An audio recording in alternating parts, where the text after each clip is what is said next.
I like to run up the canyon near my home. Once, as I came around a bend, I saw a mountain lion dart into the trees. And around the next bend, I saw three attractive middle-aged women walking toward me. With just a moment to give them a warning, I blurted out, "Beware of the cougar." It took me about 10 minutes. I wasn't always so dumb. When I was a kid, I remember very distinctly when the Teton Dam failed back in 1976. About 80% of the structures in Rexburg, Idaho were damaged or destroyed by the flood. Well, later that summer, my father came to me and he said, "Devin, I'm going with a church group up to Rexburg to dig the muck and mud out of basements. Would you like to come?" I kind of thought, well, playing in the mud sounds like a good time to me. So, yeah, sure. So we got on buses about 2 o'clock in the morning, rode through the night, got there at dawn, worked all day, got back on the buses at dark. Well, you may not be aware of this, but I'm not a very big man. Picture me as an 11-year-old. I could barely lift the empty shovel, forget putting any mud on it. So the fact is I probably didn't do any good, but I sure felt like I had. So I vowed that I would never miss an opportunity to serve. Well, I did. I missed a lot of opportunities to serve over the years, but I had a successful 25-year finance career, and then I was fired from the very best job I'd ever had as the CFO of a global food and beverage company. And I channeled that enthusiasm of my youth to set a new course.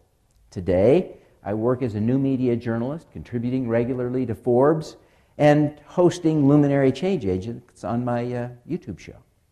I've written 5 books, and I'm blessed to be able to be invited to travel the world as a speaker, sharing the stories I write about. Well, I call myself a champion of social good, and I aim to help solve some of the world's biggest problems by bringing attention to those who are doing the most good. I really believe that by 2045, we can live in a world without hunger or extreme poverty, where we've turned the corner on climate change and where we have eradicated many diseases. All we have to do today is to make decisions about the way we live, work, and invest in order to bring about that future. As Gandhi said, famously, be the change you want to see in the world. Apparently, I thought the world needed to put on a little weight last year. In my view, there are 3 kinds of people. People who are generous with their time, people who are generous with their money, and people who like cat videos. Now, I'm not going to tell you which kind of person I am, but you can find my video collection at youtube.com/Devin Thorpe. When I turned 40, I complied with the law and purchased a Harley Davidson. And when I brought it home and parked it in front of our downtown condo, Gail, my wife, said to me, "Devin, you realize I am never getting on this motorcycle with you." I couldn't blame her. I wasn't sure I wanted to get on it with me. A few minutes later, I put it down in the underground parking lot, and Gail said to me, "Maybe you could just take me for a ride around the garage." And thus began our extended menage a trois. The 3 of us were almost inseparable.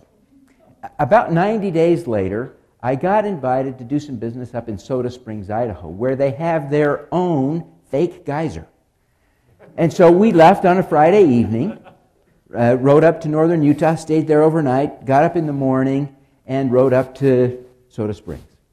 And did our business, and then we rode over to Bear Lake on the Utah-Idaho border. And then from there, we rode over to Evanston, Wyoming, and then down into Park City, where we had a nice dinner. Then we cruised on into Salt Lake, where we kind of arrived happy and tired. About 3 miles from home, still on the freeway going about 60 miles an hour, we got cut off in traffic and crashed. I remember sliding across the concrete, but Gail tumbled. I crawled, fearing the worst, the distance of about 10 yards between us. And just as I was nearing her, I heard the most beautiful sound I've ever heard. She was crying.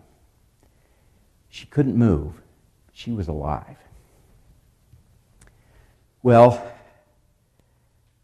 within 30 seconds, there was an off-duty EMT helping us, and within a minute, there was a doctor. In 5 minutes, we were on our way to the hospital.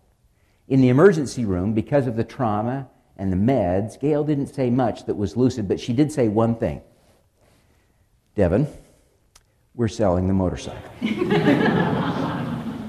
It turns out that she had broken bones in all of her arms and legs. They put her into intensive care over the weekend, and then on Monday she had an 11-hour surgery with 2 teams of surgeons, one working on her arm, one working on her leg. Thank heaven the surgery was a success. It says a lot about me, however, that the low point of this whole experience came for me a few days later when the nurse came to me and said, Devin, tomorrow we're sending your wife home. How was I going to take care of a woman who couldn't do anything for herself? I was in a panic. I called our family, friends, our faith community, and they blew me away. They rallied around and they took care of us until Gail regained the use of one arm and one leg and could begin caring for herself.